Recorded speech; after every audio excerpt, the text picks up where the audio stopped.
Bonjour à tous. On nous fait signe de commencer, donc on va commencer. En tout cas, bienvenue. Alors juste pour quelques modalités. Donc, pour les questions-réponses, il y aura des micros. Il y aura un micro qui circulera à la fin. Donc voilà, ne vous inquiétez pas, vous pourrez poser toutes vos questions. En tout cas, bienvenue à tous et merci de votre présence pour échanger sur ce thème assurance paramétrique et les risques cyber des hôpitaux, qui est passionnant. On va commencer par un petit tour de table pour se présenter. Daniel, je te laisse. Oui, vous m'entendez bien ou... Ouais. Alors, enchanté, Daniel Lyons. Je suis le responsable de plusieurs équipes R&D au sein de Descartes Underwriting. Je suis actuaire. Voilà, j'ai commencé, moi j'ai fait des études de maths appliquées. J'ai commencé ma carrière chez un réassureur en réassurance vie. Après, je fais plutôt la modélisation des risques économiques chez Allianz Trade. Après, je commençais à m'intéresser aux risques climatiques. Donc là, chez Descartes, mes équipes font la modélisation des risques climatiques, mais aussi des risques émergents comme le risque cyber.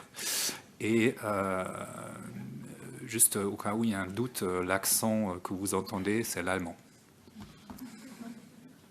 Merci.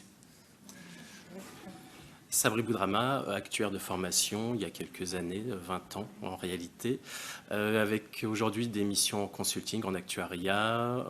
J'ai rejoint le groupe Forsyth il y a quelques mois, début septembre, consultant auparavant.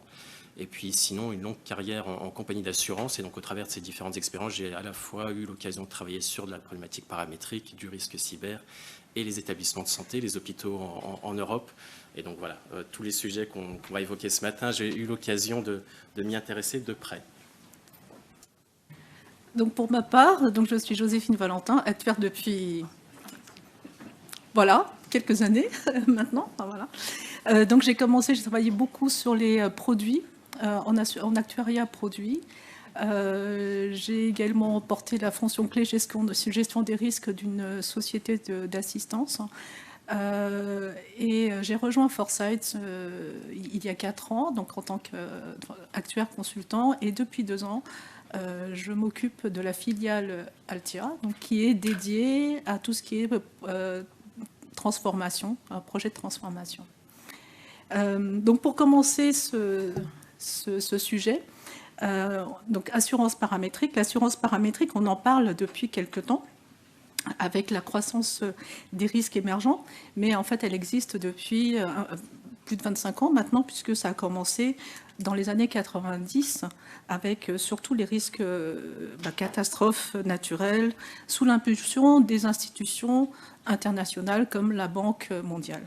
Dans les années 2010, elle a connu une petite accélération quand même avec le développement des données météorologiques, avec des modélisations climatiques plus importantes.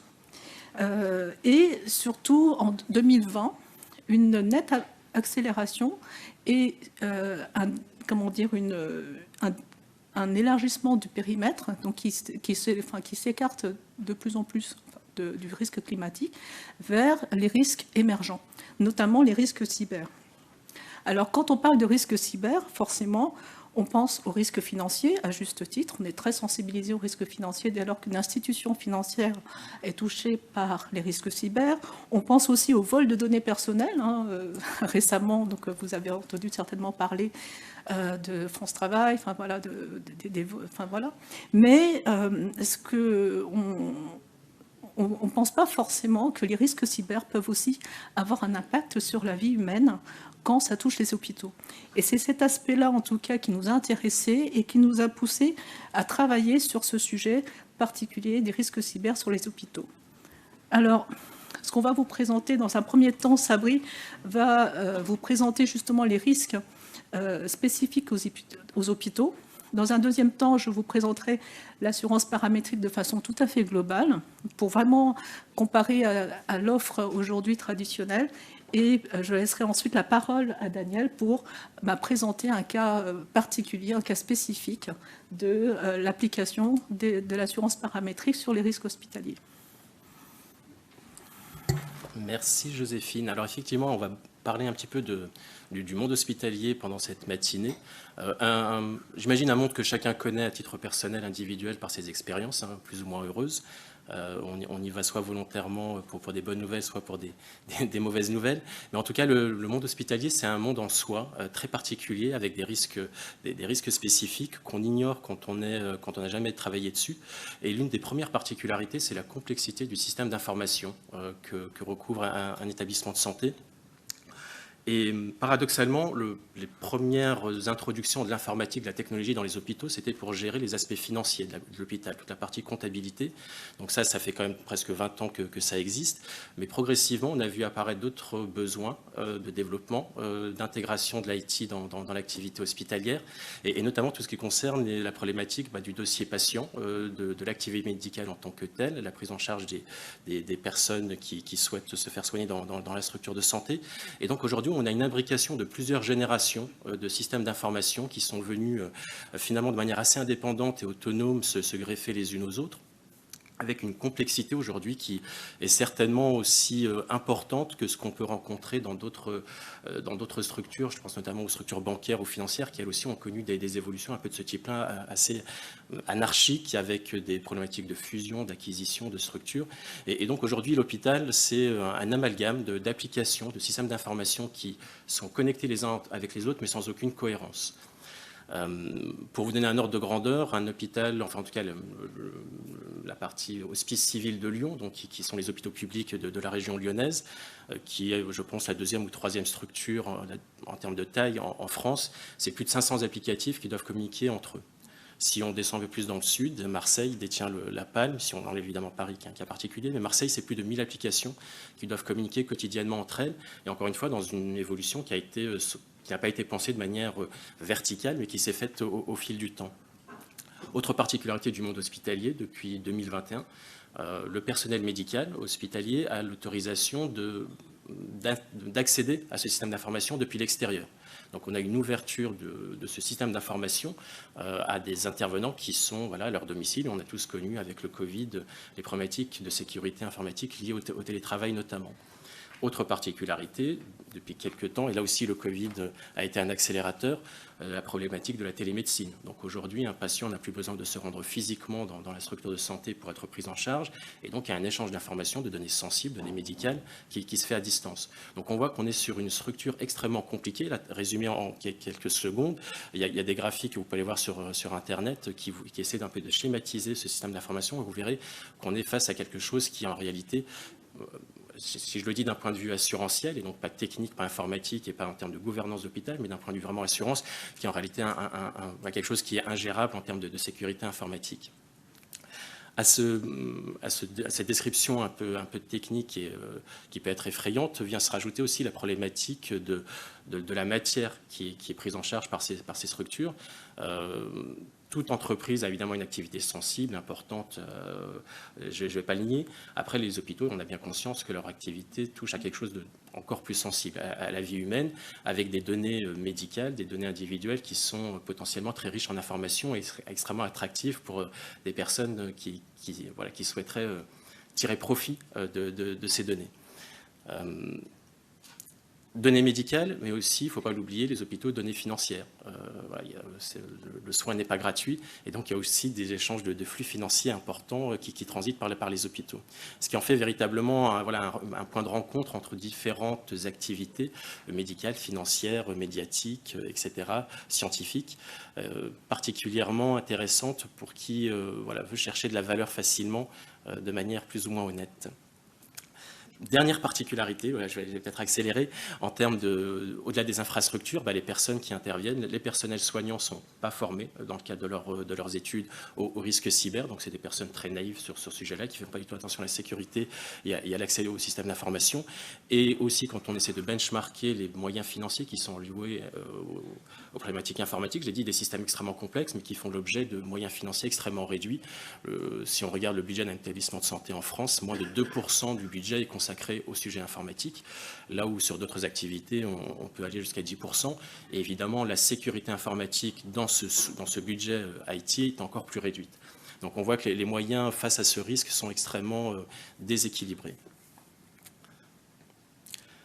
Donc ça, c'est l'exposition au risque. Ensuite, en termes de conséquences, d'impact potentiel, là, je vais aller peut-être plus vite parce qu'il y a des choses qui sont voilà, grand public très connues, des problématiques financières comme dans n'importe quelle entreprise. Quand on est attaqué, il y a souvent une volonté mercantile, en tout cas marchande derrière, de rachat de données qui seraient compromises ou qui feraient l'objet de demandes de rançon. Des impacts opérationnels, et finalement le point 2 et 3 sont assez liés, des problématiques opérationnelles et cliniques. À partir du moment où un hôpital est pris en otage dans le cadre de son activité par une attaque externe, voilà, le processus de délivrance du soin ou le processus de facturation même d'un soin est bloqué. Et derrière, ça a un impact médical immédiat. Les patients ne sont plus forcément bien pris en charge. Et tout à l'heure, dans la présentation, on verra 2-3 exemples. Le premier exemple, très récent, une attaque d'un établissement dans la région parisienne. On a été dans l'obligation de refuser des patients parce qu'on n'était plus capable de les admettre dans des bonnes conditions. Ils ont dû être déroutés sur d'autres hôpitaux de la région.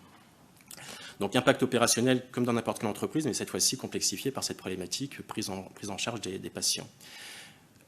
Pour les derniers points, on revient à des choses, en tout cas le quatrième point, quelque chose de beaucoup plus traditionnel, évidemment, problématique de réputation. Quand on est attaqué, voilà, c'est toujours mauvaise publicité pour la suite. C'est vrai, évidemment, pour les établissements publics, ça l'est encore plus pour les grands groupes privés, avec une activité à l'international. Effet domino, risque systémique, là encore, je reviens sur les problématiques opérationnelles, c'est des effets en chaîne, on n'a plus accès au système d'information, on ne peut plus prendre en charge les patients, on n'a plus de facturation, on n'a plus d'argent, etc.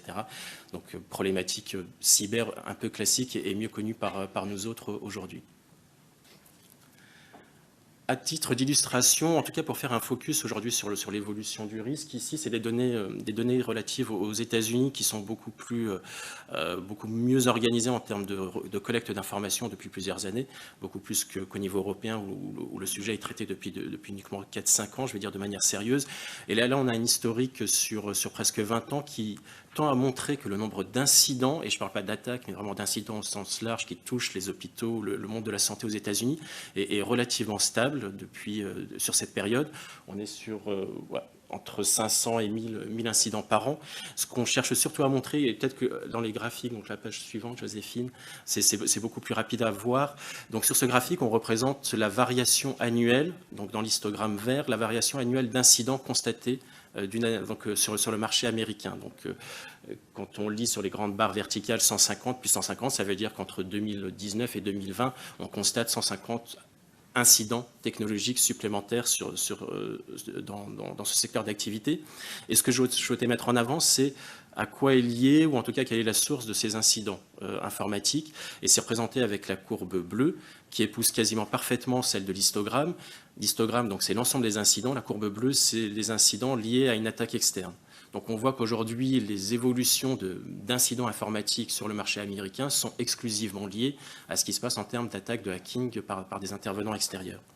La courbe orange, elle vient isoler dans ces attaques externes ce qui est lié à des problématiques de rançon, de demande de rançon. Et donc là, on voit aussi qu'il y a une forte, je ne vais pas parler de corrélation, mais en tout cas une forte similitude dans les deux courbes, bleu et orange. Donc aujourd'hui, le principal élément driver des incidents informatiques dans un établissement de santé aux États-Unis, c'est la demande de rançon. Et on le voit d'ailleurs sur ce dernier graphique aussi qui le résume, c'est la proportion d'incidents externes dans les incidents totaux. On le voit qu'au début de la période, on était, j'ai pas mis avant 2014, mais on était sur les mêmes niveaux.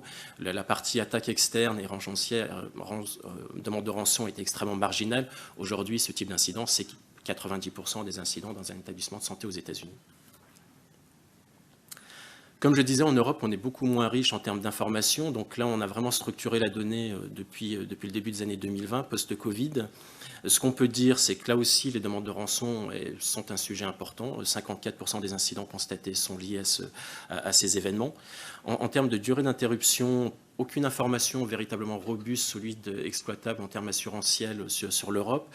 Aux États-Unis, les données permettent d'estimer à peu près entre 2 et 3 semaines la durée d'interruption en cas d'attaque externe.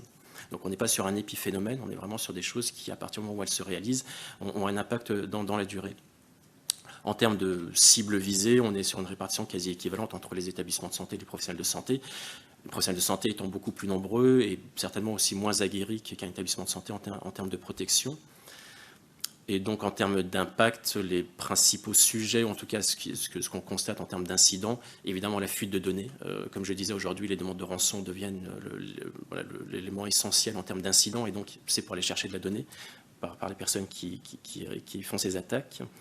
Et puis, comme je disais, malgré tout, donc 43% touchent à de la donnée et presque un quart, un peu plus d'un quart de ces incidents entraînent une perturbation dans le système de santé. Donc là aussi, c'est comme je disais, si on essaie de mettre tout ça bout à bout, 3 semaines d'interruption, problématique de prise en charge des patients, on voit qu'on est sur une problématique, au-delà des aspects financiers, une problématique de santé publique importante concernant le cyber-risque pour les établissements de santé.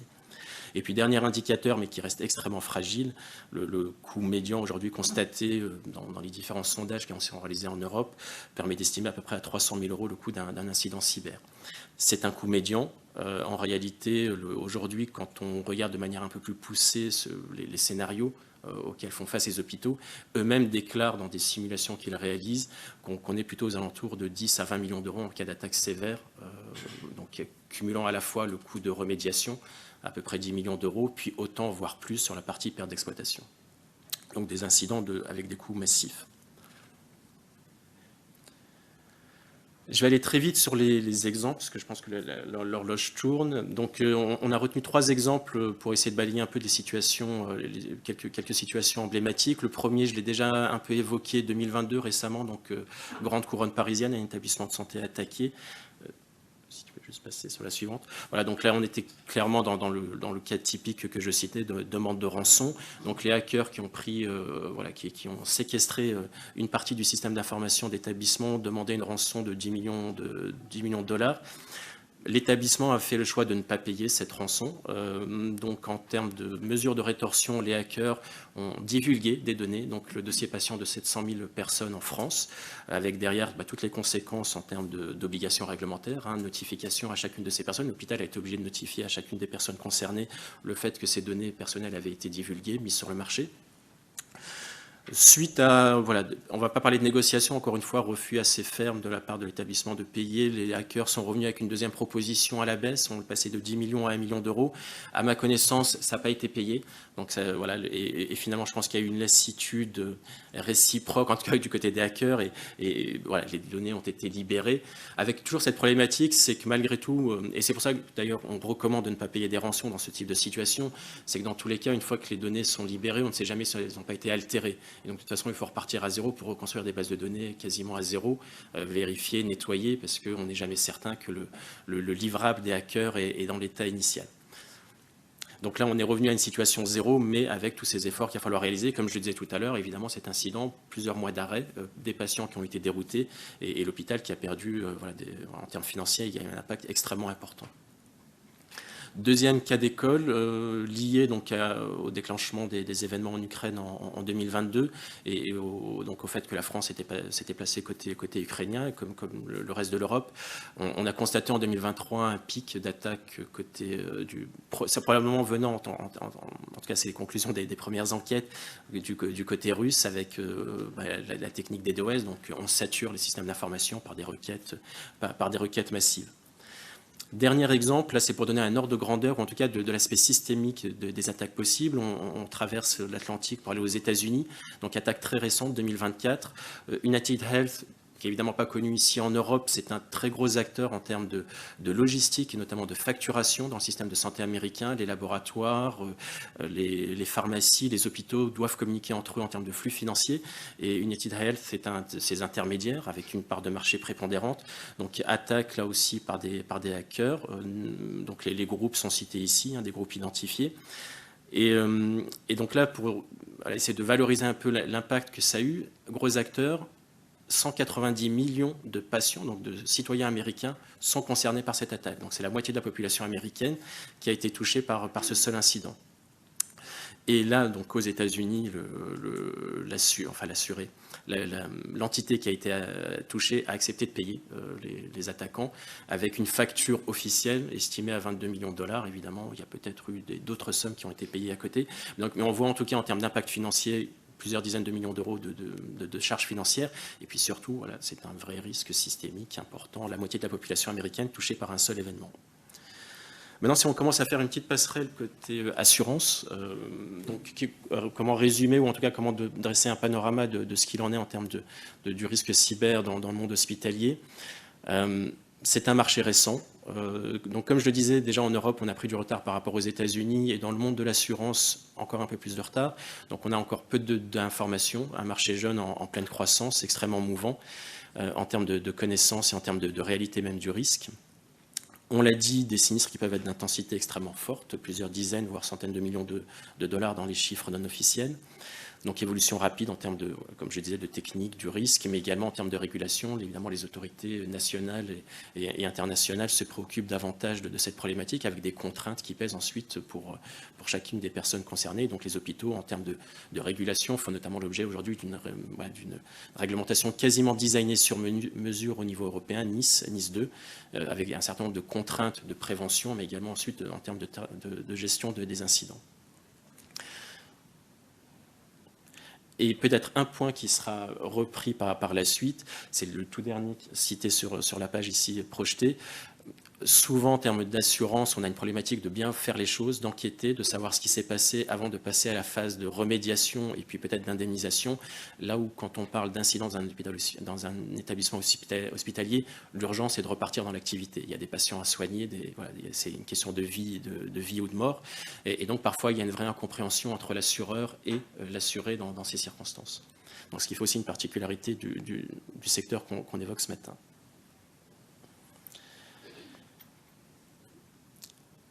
Donc on l'a dit, le cyber c'est compliqué, dans un hôpital ça l'est encore plus, pour toutes les raisons qu'on a citées rapidement. Extrêmement long dans un cas classique pour traiter la problématique cyber, pour résoudre un incident cyber, là où un hôpital a besoin de repartir très vite en activité. Un vrai risque d'accumulation, les aspects financiers, médicaux sont intrinsèquement liés.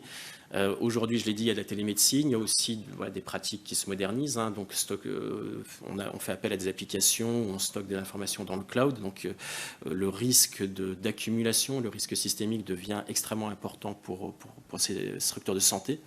Et avec une vraie problématique, alors peut-être que ça sera dit par la suite, de mesure de la corrélation ou des dépendances entre les différents assurés. Est-ce qu'un hôpital, quand il est attaqué, est-ce que c'est totalement indépendant de ce qui peut se passer dans d'autres structures de santé, dans des pharmacies, dans des laboratoires? Donc ces problématiques de modélisation des corrélations est évidemment une problématique très complexe au vu du peu de recul et du faible nombre de données dont on dispose aujourd'hui pour analyser ces risques. Donc pour résumer ça, le modèle fréquence-sévérité tel qu'on le connaît classiquement dans le monde de l'assurance est aujourd'hui peu mature ou peu efficace. Il l'est peut-être sur la partie fréquence à partir du moment où on s'est donné l'obligation de reporter l'ensemble des incidents. Par contre, sur le côté sévérité, compte tenu de la queue de distribution, des sinistres d'intensité qui peuvent se produire et surtout du risque de corrélation ou de dépendance entre ces risques de forte intensité, la partie sévérité est extrêmement difficile aujourd'hui à modéliser. Tout à l'heure, j'en parlais avec une personne présente dans la salle. On peut développer des modèles stochastiques pour essayer de cacher ce manque d'informations. La réalité, c'est qu'aujourd'hui, on n'a pas suffisamment de data pour construire un modèle déterministe et pas encore certainement un modèle stochastique. J'ai été extrêmement bavard et finalement, ce qui est projeté dans cette page, je l'ai déjà beaucoup dit, évoqué, donc je vais passer peut-être la parole à Joséphine pour la suite et faire la transition sur l'assurance paramétrique qui devrait permettre, si je ne dis pas de bêtises, sans dévoiler la suite, permettre de résoudre certaines des problématiques que j'ai évoquées. Merci Sabri. C'est vrai qu'on associe souvent les risques nouveaux, le manque de données avec l'assurance paramétrique. Donc, il s'agira dans cette partie de vous présenter, de faire une présentation plutôt globale de l'assurance paramétrique pour la comparer à l'assurance traditionnelle et mettre en avant quels sont les éléments, les aspects en tout cas qui peuvent être un complément à l'assurance traditionnelle aujourd'hui.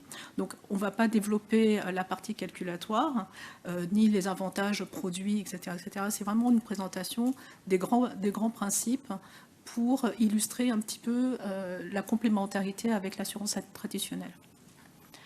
Alors, sur les principes du produit, dans une assurance traditionnelle aujourd'hui, on va garantir, l'événement garanti, ça va être la survenance d'un fait qui va provoquer un dommage matériel, corporel ou financier, voilà, comme un accident, un incendie, voilà. Et derrière, le montant de l'indemnisation qui va être proposé, il va dépendre de l'évaluation du dommage qui va être subi. Ensuite, il y a un processus d'indemnisation, donc qui va être une déclaration de sinistre, une expertise, une évaluation des vrais dommages, une vérification des sinistres, etc. Et la finalité, finalement, de l'assurance aujourd'hui traditionnelle, c'est de réparer le dommage. Lorsqu'on va aborder l'assurance paramétrique, on ne va pas regarder forcément la survenance d'un événement, d'un sinistre, mais on va regarder un phénomène qui va être mesurable et dont les caractéristiques qui vont dépasser un certain seuil. Donc en fait, c'est plutôt le phénomène sous-jacent à l'événement de l'assurance traditionnelle qui va être modélisé. Et dans l'assurance paramétrique, on ne va pas parler de dommages, évaluer les dommages. On va fixer à l'avance, au moment de la souscription, un montant garanti. Un peu à l'image d'un capital d'essai. Vous voyez, on ne va pas attendre que la personne dise « voilà, j'ai perdu du temps ». C'est-à-dire, le capital d'essai, on choisit un capital d'essai. Voilà. Le processus d'indemnisation, il va être beaucoup plus court, puisque, en fait, dès que l'événement garanti, qui est dire l'indicateur qui sera choisi, va avoir un certain montant, on va déclencher automatiquement l'indemnisation. Et finalement, et ça rejoint ce que dit Sabri, c'est que la finalité de l'assurance paramétrique, ce n'est pas de réparer un dommage, mais c'est plutôt de favoriser un démarrage. Et dans l'assurance, voilà, ce qu'on disait sur les risques hospitaliers, c'est très important, puisque finalement, on n'aura pas le temps de se poser la question combien ça nous a coûté. Aujourd'hui, il faut redémarrer l'activité, il y a une question de vie, voilà, de données, de santé, etc. Alors, les bases de tarification, aujourd'hui, sur l'assurance traditionnelle, on va plutôt regarder le nombre d'observations passées, des sinistres passés sur un portefeuille donné, avec des caractéristiques données, et on va estimer le coût moyen des sinistres passés. Et après, on fait des modèles de projection, etc. Et finalement, en assurance paramétrique, là où, en fait, sur des risques nouveaux, ce que disait Sabri, on n'a pas suffisamment d'historique et de données, on va regarder plutôt le phénomène déclencheur de l'événement. Et là, on va estimer la probabilité que ce phénomène puisse atteindre telle ou telle valeur. Et le montant du préjudice, en fait, on n'a pas besoin d'estimer l'historique, puisqu'on va le déterminer au moment de la souscription. Pour que ça soit un peu plus concret, on va présenter comme illustration une assurance sécheresse. Donc c'est connu, enfin, c'est plutôt... c'est très parlant. Dans une assurance sécheresse traditionnelle, en fait, on va garantir une perte d'exploitation, par exemple, qui va être due à la sécheresse. Et donc l'indemnisation, c'est-à-dire que, par exemple, si on va prendre un exploitant, on va regarder les pertes qui vont être constatées chez l'assuré. Et en plus, donc les bases de tarification, on voit bien, elles vont être basées sur la fréquence des sinistres liés aux exploitations de même profil et l'estimation des coûts moyens des sinistres à partir des sinistres qui ont été enregistrés précédemment. En assurance paramétrique, finalement, on n'a pas besoin d'avoir ces historiques-là. On va s'interroger sur quel est le phénomène déclencheur des pertes d'exploitation. Donc c'est l'indice de sécheresse qui va être étudié. L'indice de sécheresse qui va être fonction donc, des précipitations, de l'évapotranspiration, la température, enfin, il y a l'historique des températures.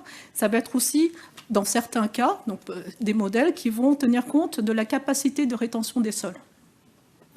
Et tout ça, ce sont des éléments qui sont externes, extérieurs en tout cas, à l'assuré, donc qui sont mesurables par d'autres, en tout cas par d'autres facteurs. Ça veut dire qu'on va mettre des capteurs, par exemple, on peut être très ciblé, on va mettre des capteurs de météo, etc. On va se baser sur les données météorologiques plus ou moins fines, et on peut même, dans certaines situations, sur des grandes exploitations, mettre des capteurs spécifiques pour certaines exploitations. Donc ces données-là, elles sont totalement extérieures.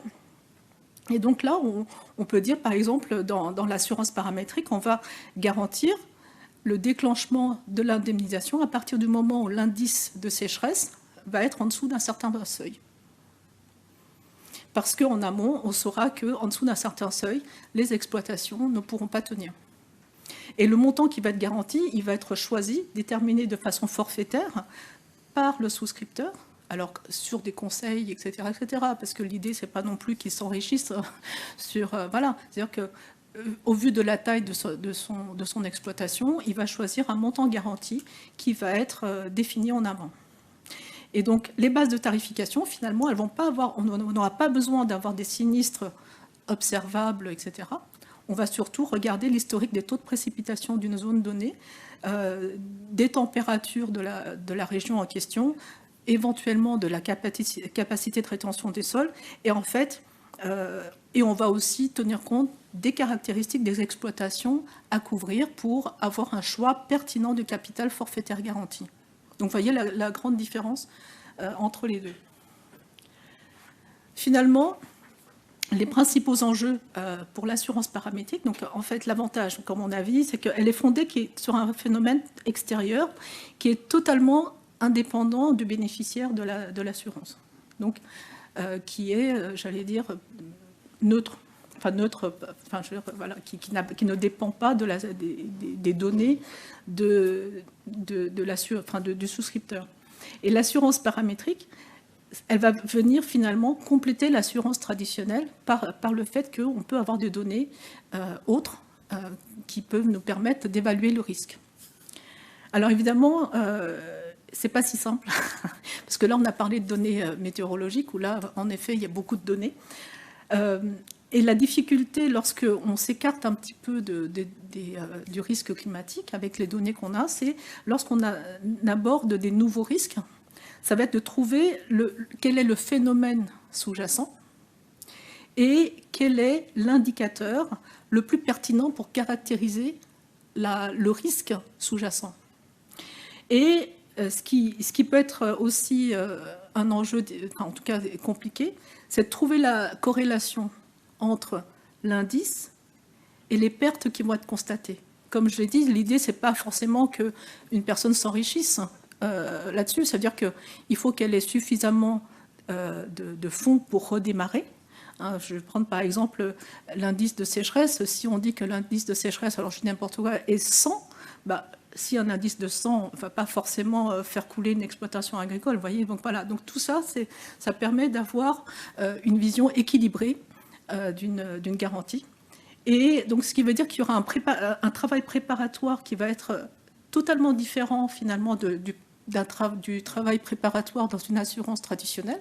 C'est qu'on va travailler avec des experts du risque. Là, par exemple, pour les risques sécheresse, ça va être des météorologues, et ça va être aussi pour les exploitants agricoles avec des ingénieurs agronomes, etc. Et pour les risques cyber, c'est pas si évident. Et c'est pour ça qu'il y a des gens très, très intéressés qui vont vous présenter, en tout cas, leur approche des risques cyber. Donc, je laisse la parole aux grands spécialistes.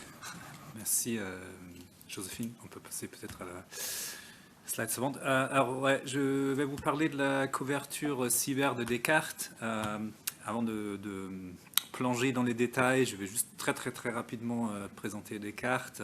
Bon, c'est une jeune entreprise qui s'est fondée il y a 6 ans. On couvre des clients corporate. On se focalise plutôt sur les risques climatiques, mais aussi des risques émergents comme les cyber. Et je dirais que 90% de notre activité, c'est en paramétrique. Et comme c'est paramétrique, comme disait Joséphine, on utilise beaucoup de données pour le pricing, mais aussi pour définir les indices. Ça a beaucoup d'avantages, comme la simplicité, c'est très fair, c'est très transparent. Peut-être quelques chiffres que j'ai mis en bas. En 2024, on a généré un peu plus de 200 millions d'euros de primes brutes. On est présent dans plus de 70 pays dans le monde. Et c'est une entreprise qui se situait un peu entre on va dire un start-up tech et l'assurance. Donc il y a beaucoup de profils techniques, beaucoup de collaborateurs techniques, des gens qui ont fait leur thèse en climatologie, des mathématiciens, des physiciens, voilà, beaucoup de data scientists, et on a aussi beaucoup d'équipes tech. Et bien sûr, on est soutenu par les réassureurs que vous connaissez tous, j'imagine. Alors, merci. Voilà, parlant de la couverture, j'ai pas beaucoup de temps, donc je vais un peu passer à cela. Donc, peut-être on va se focaliser sur ce slide qui explique un peu le fonctionnement de la garantie. Donc, imaginons qu'on est un hôpital, on a souscrit la couverture cyber de Descartes, tout va bien. Donc, là, genre, la première ligne, c'est l'activité de l'hôpital, donc on est dans la période verte, tout va bien, il y a une activité normale. Et une fois, dès que vous constatez une intrusion, où vous n'avez plus accès, ou l'hôpital n'a plus accès à leur système d'information, première étape, c'est de contacter les experts, ce que nous appelons en INR, donc c'est Incident Response, donc c'est un prestataire externe qui est spécialisé dans le diagnostic et la résolution des intrusions ou des attaques cyber. Donc cet expert, il est prédéfini, donc c'est bien écrit dans le contrat, donc l'hôpital sait qui contacter. Donc dès que vous constatez une intrusion, vous contactez ces experts, ils vont soit se connecter, soit venir sur place dans un certain délai prédéfini, et ils vont constater l'intrusion ou pas. Donc, et ça c'est un peu l'index, si on parle dans les termes de l'assurance paramétrique, ça c'est un peu l'index qui déclenche la couverture. Donc l'assuré, il sait tout de suite, ok, voilà, on est couvert, on est victime d'une intrusion qui est couverte par le contrat cyber Descartes.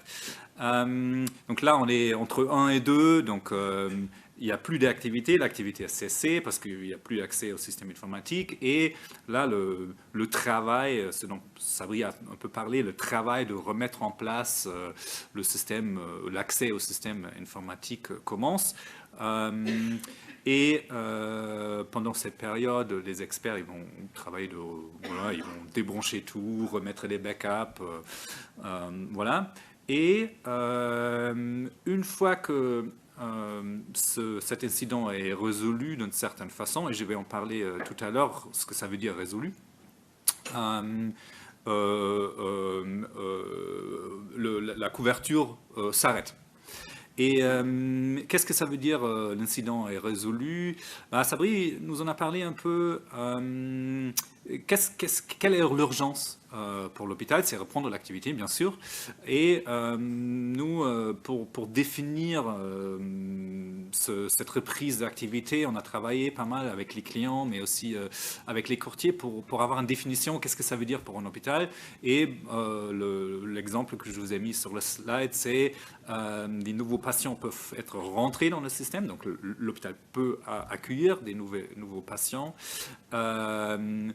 Les rendez-vous peuvent être donnés et les labos peuvent générer des résultats et les envoyer aux patients. Donc ça, c'est un peu la définition. Et une fois que ce niveau d'activité est atteint ou réatteint, le prestataire INR, il déclare d'une certaine façon la fin de la couverture. Et après, l'activité normale reprend. Alors, je dis, ouais, l'hôpital est couvert, mais qu'est-ce que ça veut dire pour l'indemnification pour l'hôpital?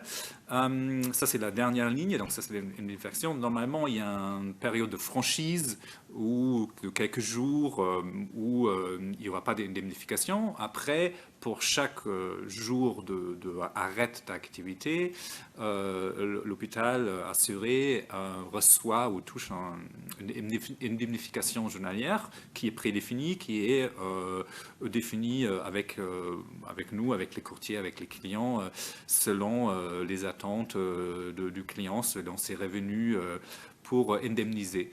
Donc ça, c'est une indemnification journalière qui est après payée dans les... Ouais, bon, dans les meilleurs délais. Une fois que, je pense qu'on a mis 10 jours, mais voilà, une fois que l'activité a repris. On peut passer à la slide suivante. Donc ça, c'est un slide très rempli, fait par nos actuaires. Je vais peut-être pas passer trop de temps là-dessus. Peut-être quelques mots. Bon, en gros, la tarification, c'est un peu, on va dire, classique. Il y a un module de fréquence, il y a un module de sévérité. Peut-être ce qui est intéressant, je sais qu'il y avait un atelier juste avant là-dessus. Comme pour le risque cyber, il y a pas beaucoup de données. Nous, on a décidé de créer notre propre base de données en utilisant des LLM qui ont scrapé le web, qui nous ont fait tout un inventaire des attaques cyber pour avoir une estimation de la fréquence, mais aussi sur la durée des intrusions, des attaques. Bien sûr, on passe beaucoup de temps pour valider ces résultats des LLM, parce que on sait bien que ça se trompe des fois. Et peut-être on va passer à la slide suivante. Bon, ça c'est assez intuitif, c'est un peu les leviers ou les drivers de modèles. Par exemple, pour la fréquence, bien sûr, plus l'entreprise est grande ou l'hôpital est grande, on va dire c'est plus exposé, donc la fréquence va augmenter, donc le prix, la prime va augmenter légèrement. Voilà. Peut-être ce qui est intéressant, c'est ces couvertures sont toujours limitées, donc c'est un peu comme une assurance Nat Cat, donc c'est limité en AAL où il y a des limites, genre 1 million ou 2, 3 millions en indemnification totale. Ce qui est intéressant, c'est un peu les prix de cette assurance, c'est exprimé en pourcentage de la capacité, donc en rate online, et ça varie entre 0,5% ou 3% pour les risques plus élevés. Et je me suis renseigné auprès de mes collègues qui font la souscription. Pour les hôpitaux, on est à peu près à un rôle de 1,5, donc voire 2, donc on va dire sont quand même des risques plutôt élevés. Voilà.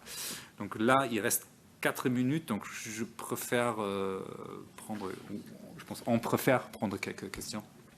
Je pense qu'il y a un micro qui va se balader.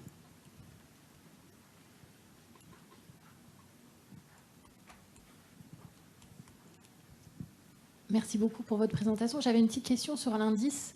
En introduction, à un moment, on met que l'indice paramétrique était un indice qui était extérieur et indépendant de l'assuré. In fine, dans le cyber, comment construire un indice extérieur et indépendant de l'assuré, notamment par exemple l'exemple que vous montrez qui est à mon avis un indice qui est très significatif des coûts, qui est le nombre de jours où l'activité est perturbée. In fine, il y a quand même un impact de comment l'assuré a été préparé. Voilà. Ouais, c'est très important d'avoir un index objectif parce que sinon le client va pas être content parce qu'il y a un conflit d'intérêts. C'est pour ça que nous on travaille avec ces prestataires externes. Donc c'est vraiment c'est une entreprise à part. Ça a aucun lien. Bien sûr, c'est nous qui les payons, mais c'est les clients qui les payent. Et c'est ce prestataire qui est spécialisé dans le diagnostic des intrusions cyber et dans la résolution qui vont constater, oui, il y a par exemple une attaque de rançon.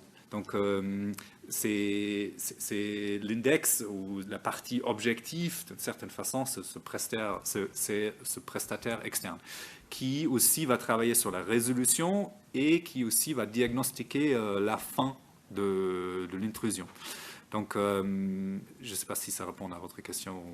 Donc, ce n'est pas un index comme dans l'assurance paramétrique climatologique ou les images satellitaires, mais c'est un prestataire externe qui définit un peu le début et la fin de la couverture.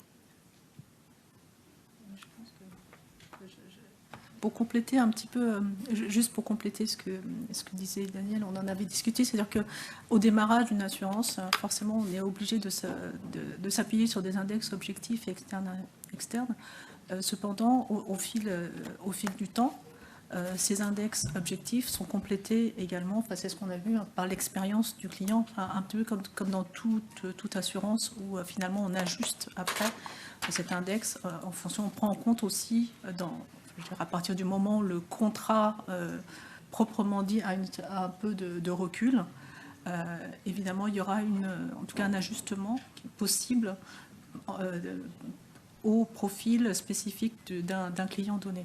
C'est ce que Oui, et alors peut-être réponse plus basique de mon côté. L'idéal aurait été de construire un indice marché sur la partie cyber-risque. On a beau y réfléchir, on n'a pas trouvé de solution. Donc, in fine, on est revenu à la conclusion qu'il vaut avoir un indice spécifique à chacun des assurés pour le déclenchement, en le rendant objectif au maximum. Mais personne n'a encore, à ma connaissance, trouvé d'indice marché aujourd'hui pour couvrir le risque cyber en assurance paramétrique. On a de temps pour une question ou... Oui, j'ai encore une question. En gros, aujourd'hui, dans l'assurance cyber, on ne regarde pas la vulnérabilité des hôpitaux. Il n'y a pas de... qu'un expert regarde un petit peu la sécurité en amont, avant la couverture. Alors peut-être de mon côté, l'expérience, c'est qu'au démarrage, le questionnaire de souscription était systématique. Et dans un questionnaire de souscription, il y a l'analyse détaillée du risque avec des ressources mobilisées. Donc c'est soit du distanciel, l'assuré suffisamment mature, compétent à les ressources internes pour répondre à un questionnaire compliqué.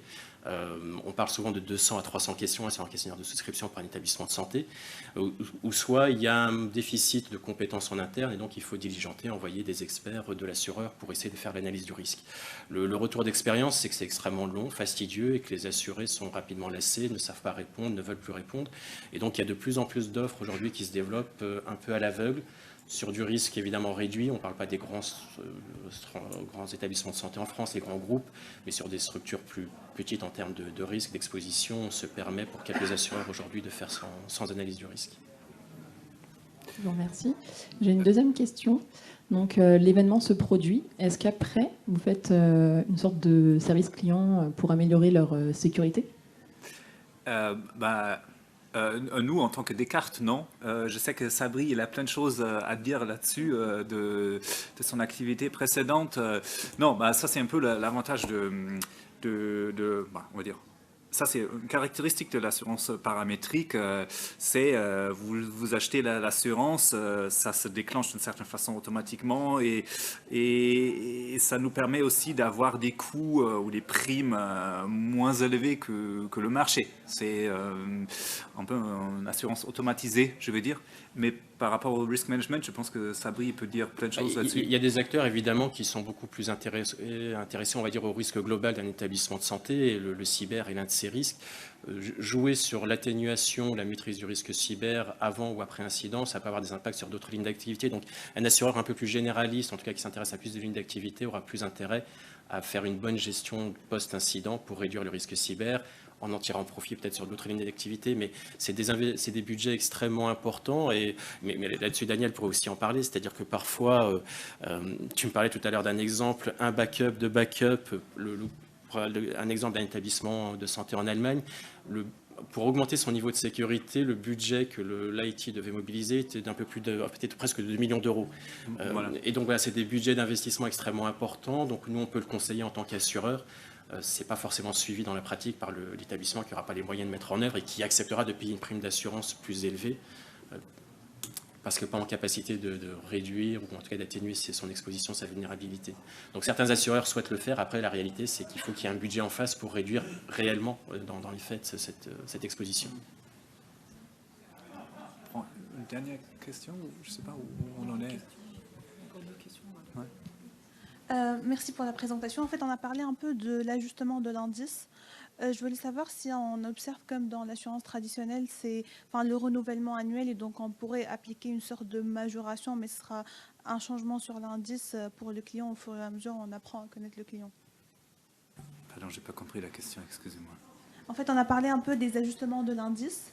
Ça veut par dire exemple, si je souscris en 2022 et si jamais par exemple on se rend compte que à la fin de 2023 l'indice ça déclenchait des indemnisations alors qu'il n'y avait pas de perte réelle, est-ce que cet indice là on peut l'ajuster pour l'augmenter ou le baisser? Vous voulez dire l'index pour déclencher la couverture? Non, c'est comment dire, l'index dans l'assurance paramétrique, c'est une partie intégrale du produit, de la tarification, du pricing, de tout ce qu'on fait. Donc, c'est difficile de l'ajuster. Si vous parlez de l'assurance, comment dire, on quitte un peu le champ de l'assurance cyber. Il y a des définitions de l'index qui ont évolué. Par exemple, si vous regardez l'assurance des panneaux solaires, contre le vent, bon, on souscrit des couvertures et après, où on fait des cas d'usage ou des business cases avec les clients, et après les clients, ils trouvent que l'index, il capte pas très bien le risque, le vrai risque. Ça, c'est voilà. Donc, il y a des évolutions de l'index possibles. Il y a aussi des évolutions de la définition de déclenchement de la couverture possible. Pour le cyber, par exemple, au début, la définition de déclenchement, c'était que le ransomware, donc c'était que le rançon. Et après, on a étendu la couverture vers tout type d'intrusion. Donc ça, si vous voulez, c'est un changement souple, mais c'est un petit changement de l'index. Voilà. Je ne sais pas si ça répond à votre question ou pas. Parfaitement, Merci. Ça, c'est par rapport aux assurés. Vu qu'on ne regarde pas leurs caractéristiques individuelles, est-ce qu'il n'y a pas un risque d'antisélection au fur et à mesure des années? C'est-à-dire c'est que les mauvais risques qui vont être incentivés à rester, sachant que ceux qui ont mis les ressources pour se protéger, ils n'auront pas vraiment de rester en fait. J'ai une réponse très rapide et après je vous laisse. Alors, malheureusement, je n'avais pas eu le temps de vous parler de ce slide-là. Non, on va rester, voilà. En gros, au moment de la souscription, on regarde quand même ce que j'ai mis là sur la fréquence, la maturité, les process de gouvernance, les fonctions clés en cybersécurité, mais aussi on fait des scans de l'extérieur avec un autre prestataire. Donc ça joue quand même dans la tarification et dans le pricing final. Donc on va dire, ça a des impacts. Donc j'ai envie de vous répondre, on n'est pas si aveugle par rapport au risque anti-sélection. Ça a quand même un impact sur notre tarification.